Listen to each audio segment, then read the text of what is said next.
If your cruise is calling at Argostoli, is there a better way to explore the island of Kefalonia than to join an excursion? Today, we'll be hiring a car to do a self-drive excursion around the island. Join us as I show you what this island has to offer, right after this.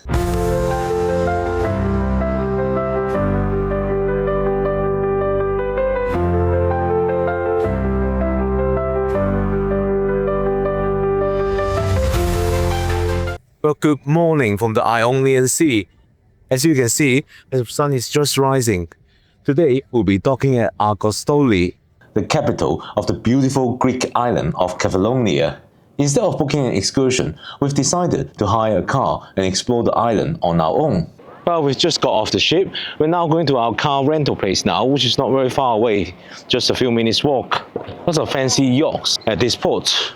So, as I mentioned, the car rental place is really close. You can see the ship, and here it is.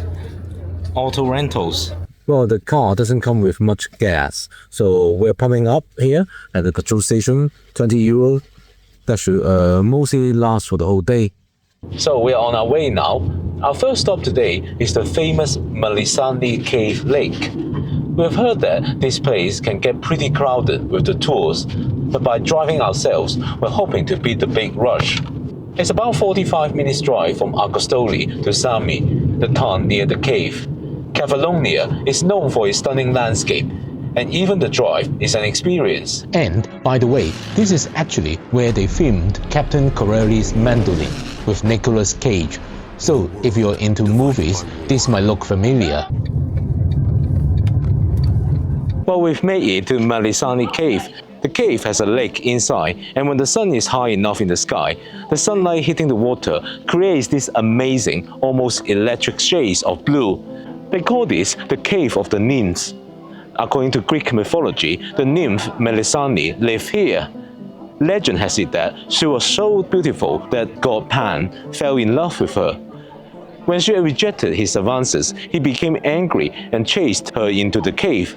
Melissani drowned in the lake, and her tears turned the water salty. The best time to see the cave is between 11 AM and 1 PM, when the sun is at its peak, although today is a bit cloudy. But that's also when it's busiest. We time our visit to hopefully beat the worst of the crowds. Tickets are 10 euros for adults, and if you are doing both Melissani and Drogarati caves, you can get a combo ticket for 13 euros, which is a good deal. However, we are skipping Drogarati. Most tours for Argostoli will visit Drogarati caves first, followed by Melissani Cave. So if we did that too, we'll just end up here at the same time as everyone else. And as it stands, there are already a lot of people here. So we paid for our ticket and now we are going in. To actually get inside, you walk down through a narrow tunnel carved into the rock. It's cool, a little damp, and honestly builds up the anticipation nicely. At the bottom, small wooden boats are waiting, each one rowed by a local boatman.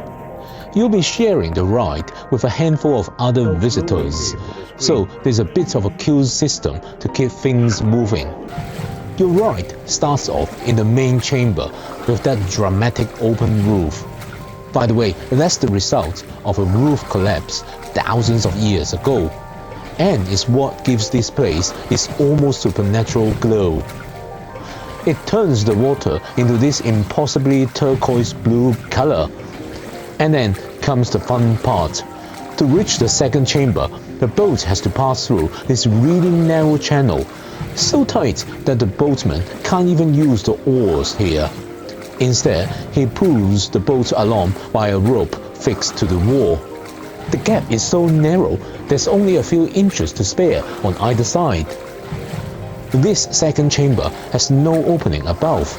It's darker, quieter, and this is where you get a proper look at the stalactites hanging from the ceiling, formation that have been building drop by drop for thousands of years.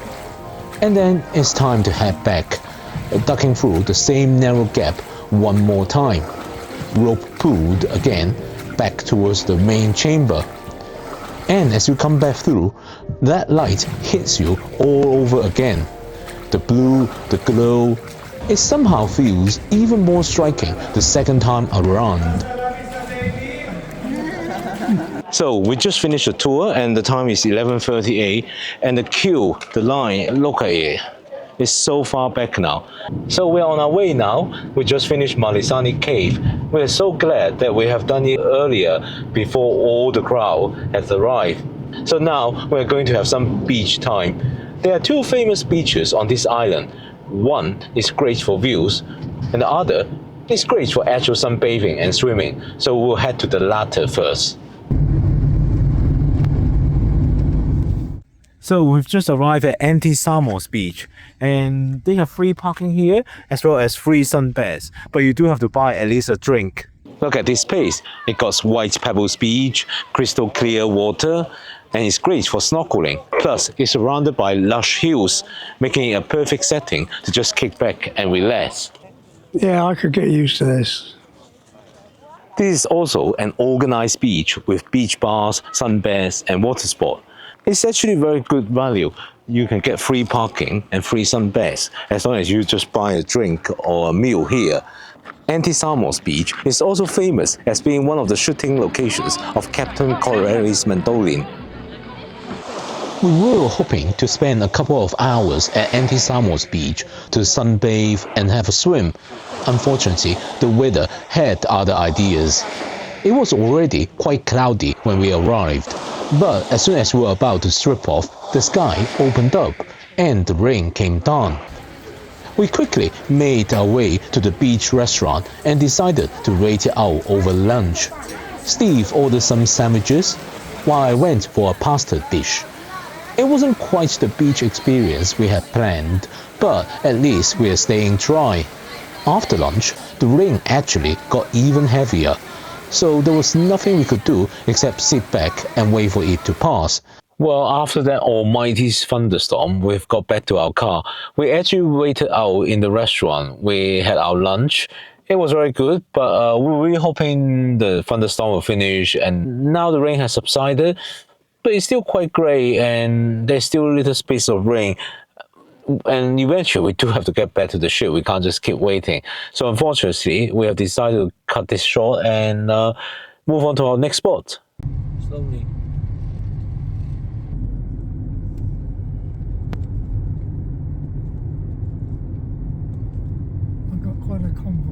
Well, after cutting short our time at Antisamos Beach, we have some extra time on our hands and we've decided to take a detour to Assos Viewpoint, one of Kefalonia's most picturesque villages.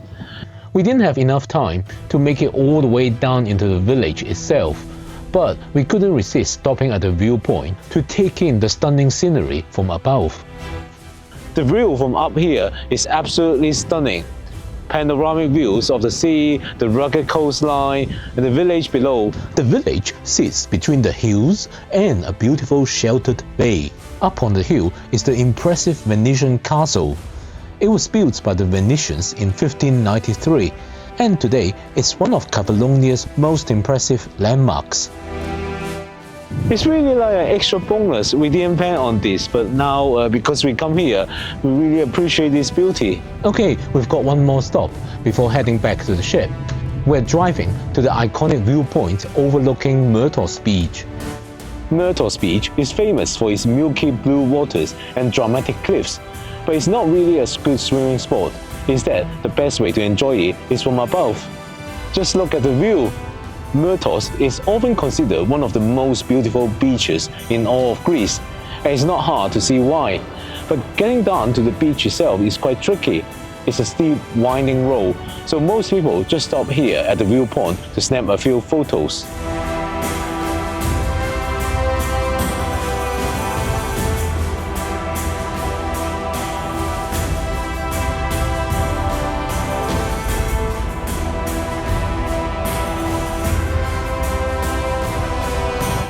If you've been enjoying this video or found the info useful, please remember to give it a thumbs up.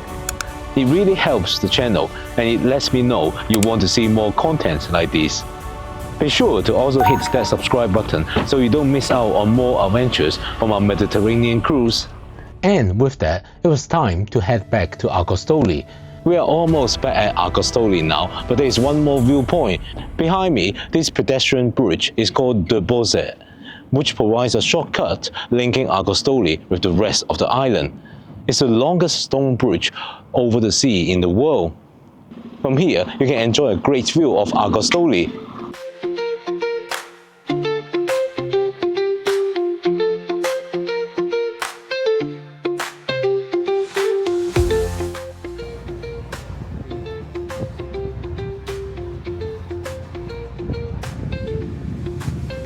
Right, here we are, back at Argostoli port. What a day it's been. Between the caves and stunning views, Kefalonia has really blown us away. Well, to be honest, also the beach, but for another reason, because of the thunderstorm. Right, it's now time to head back to Voyager of the Seas. But don't go away just yet, as we were hoping to check out the helipad and watch the sunset.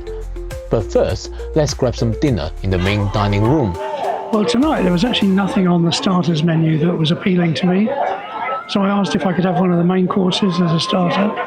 And I think they brought me a full-size one. Chicken piccata. Well, for me, I'm starting with some cold starter. It's a shrimp cocktail. But that's okay. Later, I'm gonna have a filet mignon. We have been calm for our premium selection for today because of, I guess, service recovery from yesterday.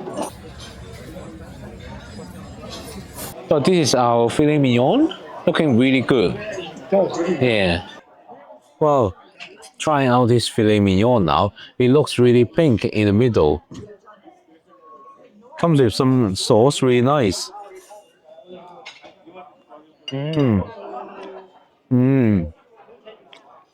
So much better than a normal New York strip steak.